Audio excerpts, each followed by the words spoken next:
안녕하세요. 역사쌤 김전희쌤입니다. 자, 여러분들 오늘 세계사 시험 대비해서 요약하는 강의 간단하게 준비를 해봤습니다. 지금 세 번째 영상을 찍고 있는데 멘붕이에요. 어제 찍었다가 파일 다 날라갔고 오늘 찍었는데 녹음이 안 됐어요. 소리가. 그래서 지금 굉장히 슬픈 상태입니다.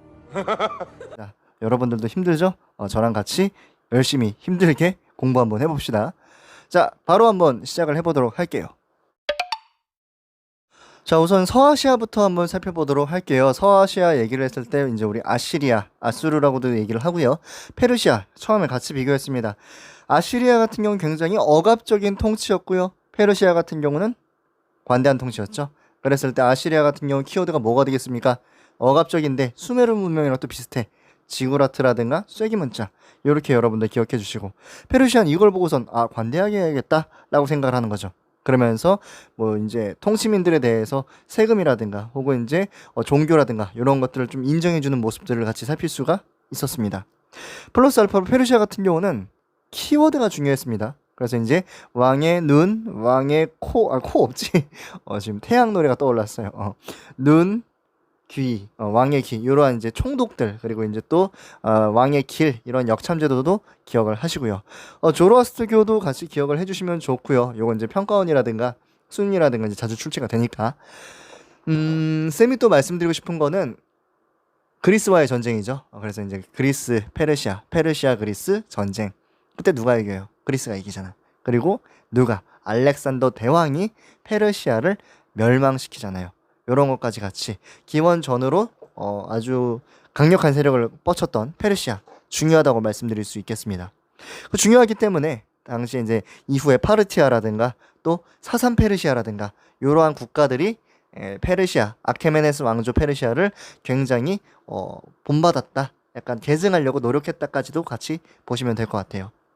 자, 그 다음에 이제 뭡니까? 사산 페르시아 나오니까 이슬람을 봐야겠죠. 이슬람 같은 경우는 순서 기억하셔야 되죠. 정통 칼리프 시대 우마이야, 아바스, 그리고 아바스 안에서 셀주크 투르크 이렇게까지. 더 나아가면 이따가 할 오스만 제국까지. 자, 아바스 왕조가 우마이야 왕조 같은 경우, 그리고 아바스 왕조, 제가 이렇게 두 개를 같이 비교했었습니다. 그랬을 때 우마이야 그리고 아바스 두 개를 대표로 하는 전투가 있었어요. 우마이야는 뚜루파티, 그리고 이제 아바스 같은 경우는 그렇죠, 탈라스 전투, 요렇게까지. 그러면서 이제 이 전투들을 기점으로 해서 많은 일들이 있었다라는 것도 여러분들 기억하시고요. 그리고 이제 국가의 성격이 다르잖아. 우마이야 왕조 같은 경우는 굉장히 아랍 우선주의, 그래서 이제 차별 많이 했잖아요. 근데 누구는 아바스 왕조 같은 경우는 비이슬람이든 이슬람이든 차별하지 않았기 때문에 진정한 이슬람 국가였다라는 것도 기억하시고, 그리고 이후에 이제 셀주크 투르크가 칼리프라는 칭호를 받잖아. 아니, 칼리프 아니지, 미쳤어요. 술탄이라는 칭호를 받잖아. 그래서 칼리프라는 거는 종교적인 지도자, 술탄이라는 것은 정치적인 지도자, 이러한 것도 같이 기억을 해주시면 좋겠습니다. 이슬람 세계 코란 빼먹으시면 안 됩니다. 코란으로 시작해서 코란으로 끝난다라는 것도 같이, 과학기술 발달, 이런 것들도 같이 기억을 해주세요. 자, 마지막으로 이제 오스만 제국 같이 살펴볼 건데, 오스만 제국 뭡니까? 그 전에 이제 셀주크 투르크라든가 이러한 친구들이 십제군으로 약해지고 이후에 몽골 제국 침입해가지고 아바스 왕조가 멸망하게 된단 말이에요. 그러면서 이슬람 세계는 혼란스러운데 그 상황 속에서 혼란을 잡은 친구 오스만 투르크. 오스만 투르크 같은 경우는 역사의 시작을 어떻게 펼칩니까? 비잔티움 제국 멸망시켰잖아요. 그러면서 여러분들한테 처음 이제 와닿았을 때는 이제 비잔티움 제국을 멸망시켰다 정도까지. 그리고 제도들 있었죠. 제도들 뭐 이제 밀레트라든가 티마르라든가, 그리고 이제 뭐 예니체리, 이제 술탄의 호위부대였던 예니체리, 이런 것도 기억을 해 주시고요. 그리고 또 뭐가 있겠습니까? 마지막으로 되게 중요한 건축물이 있었어요. 사실 오스만 제국과 제가 이제 비잔티움 제국을 많이 붙여서 얘기를 하는데, 중요한 성당, 성당이 아니지, 성당은 이제 거기 비잔티움 제국이고, 여기 사원이죠. 오스만 제국에 첨탑이 6개인 사원이 있었습니다. 요거 반드시 기억을 해주세요. 자, 요렇게까지 비교하면서 같이 볼 수가 있겠네요. 비잔티움 제국이랑 오스만 제국이랑 같이 비교하시면 좀 기억하기 편할 거예요. 비잔티움 제국도 이제 뭐 황제가 있었고요. 유스티니아누스 황제가 있었고, 그리고 이제 군관구제, 둔전병제 요렇게, 그리고 또 성당 중요한 게 있었죠. 성 소피아 성당 요렇게 같이 비교하면서 암기하시면 되겠습니다. 자, 서아시아 요렇게 정리를 할게요. 자, 다음으로 이제 인도 문명을 한번 살펴보도록 하겠습니다. 인도 쪽에. 자, 그랬을 때 제가 세 개의 시기와 세 개의 사상을 같이 붙였어요. 무슨 말이냐? 처음에 마우리아랑 쿠샨 이렇게 묶었었고요. 그리고 중간에 굽타 묶었었고, 마지막에 이제 제가 무굴 제국을 붙였습니다. 그럼 사상은 뭐가 나오겠어? 불교가 나오겠고요. 중간에 힌두교가 나오겠고, 그리고 마지막에 그치, 이슬람이 나오겠죠. 그런 식으로 여러분들이 각 시기와 그리고 각 사상을 꼭 구분을 하셨으면 좋겠습니다. 자, 한번 살펴보면은, 자, 마우리아부터. 마우리아 아소카 왕이 있었고요. 이 사람은 뭘 강조했죠? 불교 중에서? 그치, 소자부 불교를 강조했잖아. 혹은 수승 불교라고도 얘기를 하는데 지금은 잘 안 씁니다. 소자부 불교를 강조를 했으면서 또 어떠한 유물이 있어요? 그치, 불교를 얘기하는 아소카 왕의 용맹한 사자와 불교를 상징하는 수레바퀴, 그 문화재 기억하셔야겠죠? 그러다가 이제 어떠한 왕조입니까? 쿠션 왕조. 쿠션 왕조에서는 뭘 강조했죠? 대승불교란 말이야. 소승불교, 소자부는 개인의 이탈이야. 대승불교는 많은 사람들의 해탈이야. 그러니까 많은 사람들을 전파하려면 뭔가 눈에 보이는 게 있어야 될 거 아니야. 이게 뭐야? 불상이라는 거지. 불상? 간다라 불상 기억할 수가 있겠죠? 간다라 지역에서 발생했는. 그랬을 때 불상이 누구의 영향을 받은 거예요? 그리스, 헬레니즘 이렇게 보시면 되겠고, 이게 나중에 어디까지? 우리나라까지 영향을 주게 되잖아요.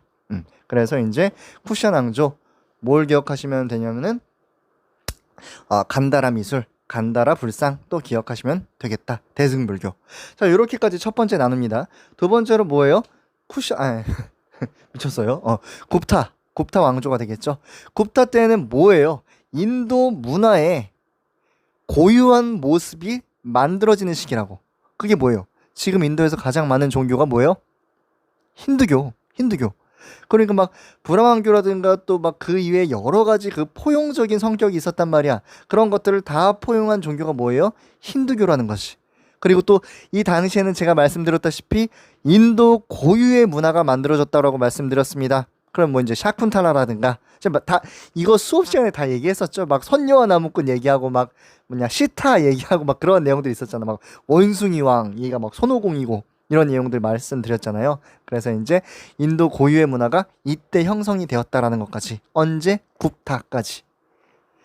자, 마지막으로 이제 무굴 제국 살펴볼 건데요. 시간이 지나면서 이제 무굴 제국이 원래는 뭐냐? 뭐 이제 가즈니 왕조라든가 뭐 이렇게 여러 가지가 있습니다. 그러다가 이제 이슬람 친구들이 오고 얘네가 술탄으로 인정받으면서 델리 술탄 시대가 왔다. 그러다가 이 모든 혼란들을 다 정리한 친구들이 누구냐? 무굴 제국이라고 말씀드렸습니다. 그랬을 때 황제 2명, 3명 정도? 근데 2명 정도만 기억하셔도 돼요. 이때 뭐예요? 아크바르라든가 그리고 아우랑제브.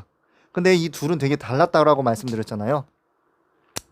아크바르 같은 경우는 아크바르 이렇게 얘기하는데, 이 친구 같은 경우는 이슬람 외에 힌두교에게도 포용적인 세금 가지고 장난 안 쳤다라는 거지. 아우랑제브 같은 경우는 땅 넓혔다고 했죠. 뭐가 필요해? 전쟁이 필요해. 전쟁이 뭐 필요해? 돈이 필요해. 그러니까 세금을 왕창 걷었고, 거기에서 반발한 다른 종교에 대해서 억압적인 통치를 하니까 뭐 시크교도라든가 뭐 이제 또 뭐가 있습니까? 마라타 왕국 이런 것들이 반란을 일으켰다라는 것도 기억하시고요. 또 무굴 제국 같은 경우는 여러분들 아우랑제부의 아버지였던 샤자한이 있습니다. 샤자한 뭡니까? 타지말 이런 것도 같이 기억을 해주시면 되겠습니다. 그러니까 이제 세 개로 구분하고 사상도 불교, 힌두교 그리고 이슬람교. 기억이 안 난 게 아니에요. 대답을 할 거라고 생각을 했기 때문에. 자, 이렇게까지 정리를 할 수가 있겠네요.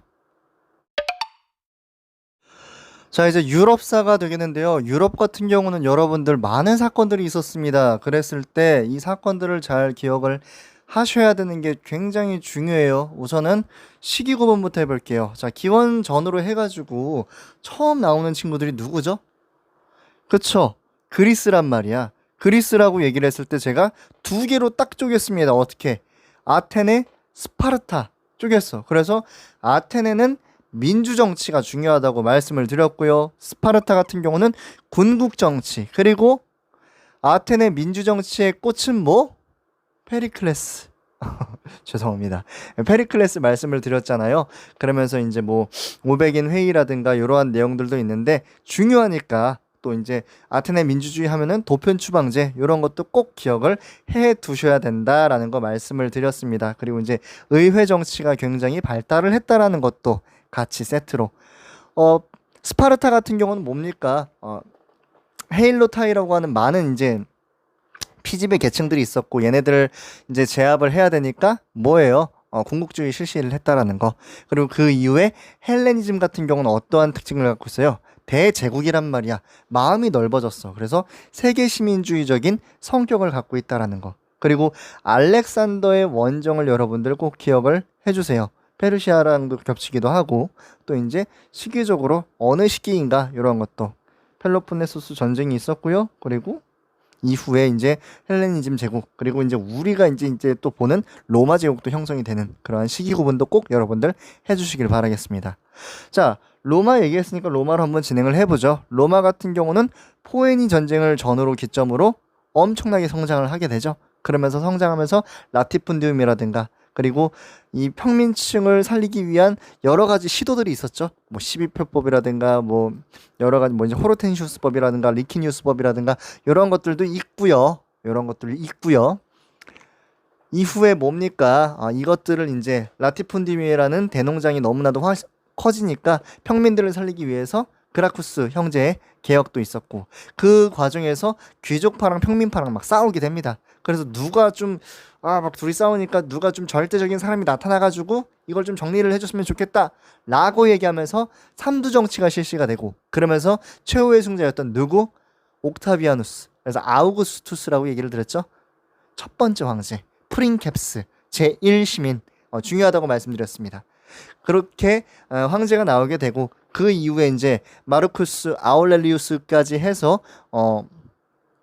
현재들이 이제 등장을 하게 되죠. 그러면서 이제 팍스 로마나 이렇게까지. 자, 그 이후에 이제 로마가 이제 깨지게 되잖아요. 그러면서 이제 동로마, 서로마로 이제 갈라지게 되는 경우도 있다라는 거 여러분들 기억하셔야 되고요. 그리고 로마 같은 경우는 어떠한 문화? 굉장히 실용적인 문화였다. 법 중시 이러한 내용들도 같이 볼 수가 있겠네요. 결국에 이제 동로마, 서로마가 깨지게 되는데 그랬을 때 서로마 같은 경우는 결국에 멸망하게 되고요. 누구? 동로마만 남게 되어서 어디? 비잔티움 제국으로 남게 됐다라는 것도 여러분들 같이 기억을 하시면 되겠습니다. 여기까지가 서양사의 고대가 끝나는 시기고요. 이후 서로마 제국 이후가 바로 중세의 시작이 되겠죠.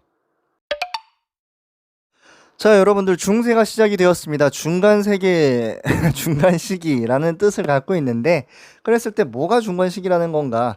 당시 이제 서로마라고 하는 거대한 방파제가 사라졌잖아요. 왜? 게르만족들이 내려오면서 그러면서 되게 유럽 전체가 이제 혼란스러워졌다고 말씀드렸잖아요. 그랬을 때 막 나중에 막 노르만족이라든가 바이킹 이런 애들도 쳐들어오고 막 이슬람 이런 애들도 쳐들어오고 하니까 누굴 믿어야 돼? 무력을 가진 전사 집단이 나타나게 된다고 말씀드렸죠. 얘네들이 만든 게 뭐야? 봉건제도란 말이야. 이 봉건제도는 경제적으로, 정치적으로 두 가지로 구분합니다.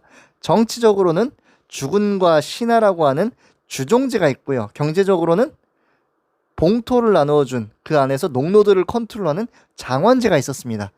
주종제 같은 경우는 쌍무적 계약관계라고 해서 내가 규칙을 안 지키면은 저 사람이 나에게 계약을 파기할 수 있다라는 거. 그리고 이 사람의 땅에 내가 간섭할 수 없는 불입권이라는 게 있었습니다. 그러한 내용들도 기억을 해 주시고요. 장원제 같은 경우는 농노들한테 하는 거죠. 그래서 농노들 같은 경우는 노예와 농부 같이 붙인 거라는 거. 반자유민이라고 말씀드렸잖아요. 그래서 이제 되게 막 불쌍한 내용들 되게 많았죠. 막 결혼이나 이런 건 내가 마음대로 할 수 있지만 이사 못 가고요. 직업 선택 못 하고요. 이런 내용들. 그리고 막 일주일에 2, 3일은 영주의 땅 경작해줘야 되고 이러한 것들도 같이 기억을 해주세요. 자, 봉건제가 가장 잘 나타났던 국가 이제 프랑크 왕국인데 프랑크 왕국이 이제 원래는 세 개로 갈라지게 되는데 그때 그 전에 카를로스 집안 기억하셔야겠죠? 중요합니다. 카를로스. 왜냐면은 유럽의 문화의 원형을 만들었기 때문에. 누가? 카를로스 대제가. 그전엔 누군데요? 카를로스 마르텔, 피핀, 카를로스 대제 이렇게 있는데, 그 이전 같은 경우 이제 각각 역할들이 있었죠. 트우르푸아티 같은 경우, 그리고 이제 롬바르드 왕국을 공격해가지고 교황령 기증, 그리고 마지막에 서로마 대관을 차지한 카를로스 대제. 카를로스 대제가 로마 문화라든가 게르만 문화를 잘 섞어서 유럽 문화에 어떻게 보면 시발을 만들었다라는 거, 카를로스 이제 르네상스라고 얘기를 하는 것도 여러분들 기억을 하셔야 됩니다. 그리고 이제 카를로스 대제 사후에 메르센 조약으로 인해서 서프랑크, 중프랑크, 동프랑크 각각 프랑스, 이탈리아, 독일 요게 원형이 된다라는 것도 말씀을 드렸었고요. 그랬을 때 이들 국가들이 각각 성장해 나가는 모습들도 기억을 하셔야 됩니다. 자, 이렇게 왕국들이 찢어져 있으니까 당시의 유럽은 누구의 힘이 가장 강할까요? 왕일까요? 황제일까요? 교황일까요? 그렇죠. 교황이죠. 교회의 성장, 크리스트 교회의 성장을 여러분들이 기억을 하셔야 됩니다. 그랬을 때 가장 대표적인 교황의 힘이 정말 강했구나 하는 사건이 뭐죠? 그렇죠. 무릎을 꿇어요. 하인리히가 누구예요? 로마 제국 황제란 말이야. 근데 너한테 교황한테 그러면서 왜 싸운 거예요? 서임권 임명하는 거 가지고.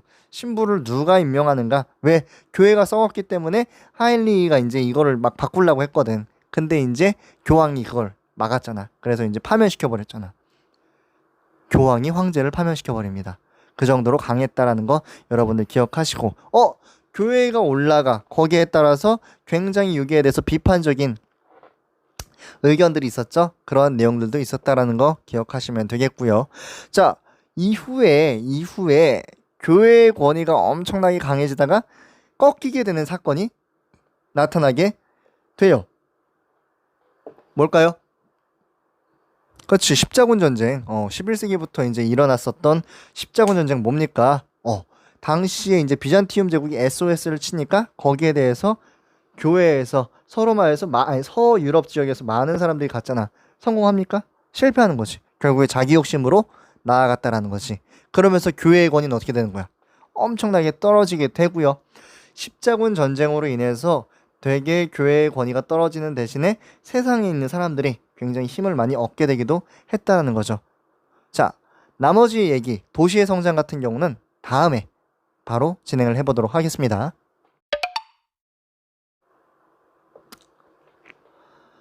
자, 도시의 발달부터 말씀을 드리도록 하겠습니다. 도시의 발달, 뭘 만들게 되느냐? 결국에는 유럽의 중앙 집권화 과정을 보여주게 됩니다. 무슨 말이에요?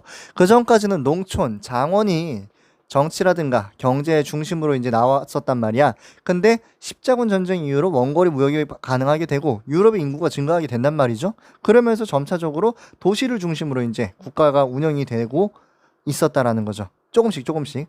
그러면서 도시에서 상공업자들을 중심으로 길드가 만들어지게 되고, 그러면서 지방 영주들의 힘이 조금씩 약해지고 있었다. 설상가상 갑자기 14, 15, 16 점차적으로 흑사병이라는 게 돌게 됩니다. 그러면서 농노들의 숫자가 엄청나게 줄어들어요. 그러면 뭐가 일어나게 되는 거야? 그치. 농노들의 인건비가 굉장히 중요하게 되는 거잖아. 거기서 막 억압하려고 하니까 자크리, 타일러의 난, 뭐 이런 것들이 나오게 되겠죠.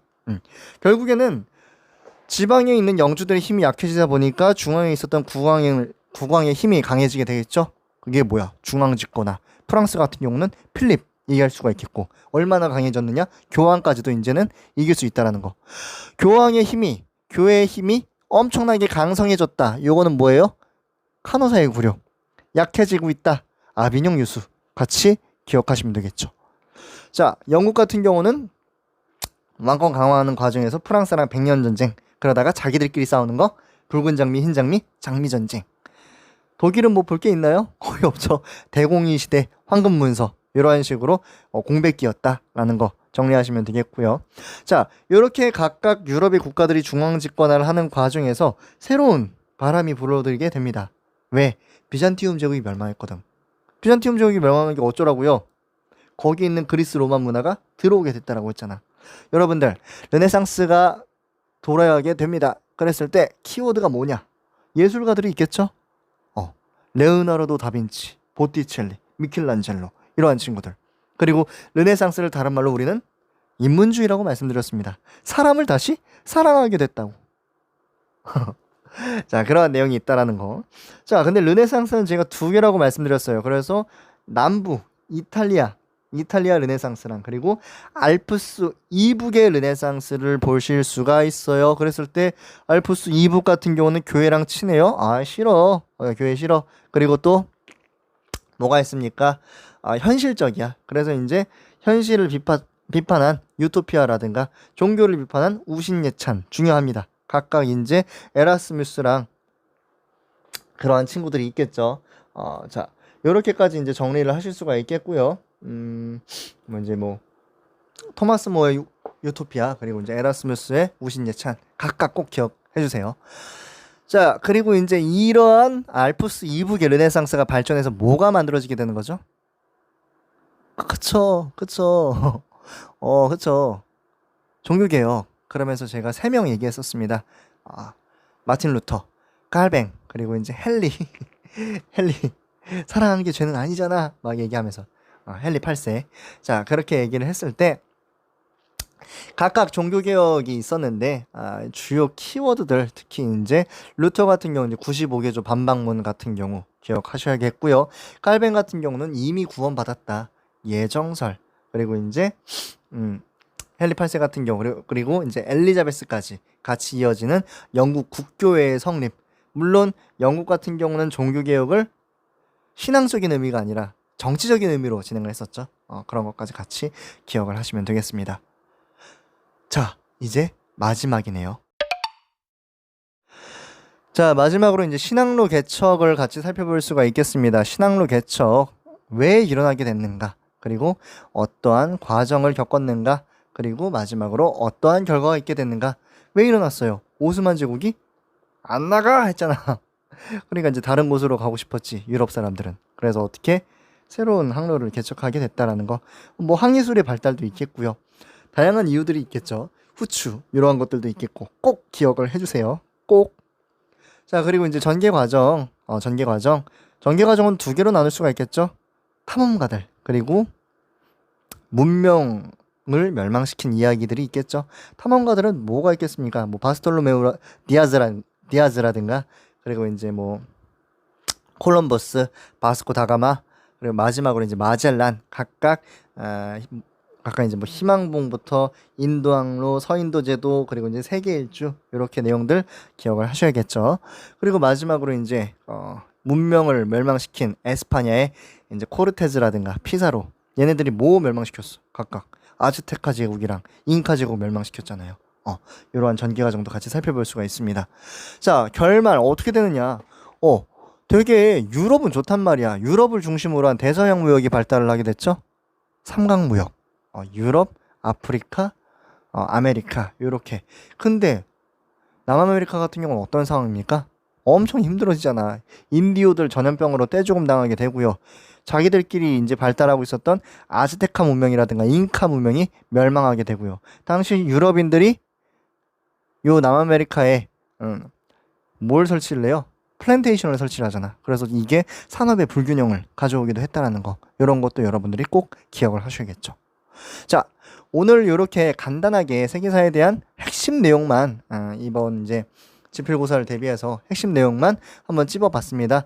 여러분들 꼭 오늘 내용들 잘 보시고 이거를 듣고 이제 공부를 하셔야 돼. 그래서 이제 공부를 하시면서 이렇게 시험이 나오겠구나. 사실 제가 찝어드리는 게 수능에서 나오는 그런 내용들도 많습니다. 그렇기 때문에 꼭 내신 준비가 아니더라도 수능 준비를 위해서라도 오늘 짚어드린 키워드 기억하시길 바라겠습니다. 자, 그러면은 오늘 요약 강의는 이렇게 마치도록 하겠고요. 좋은 성적 거두시길 바라겠습니다.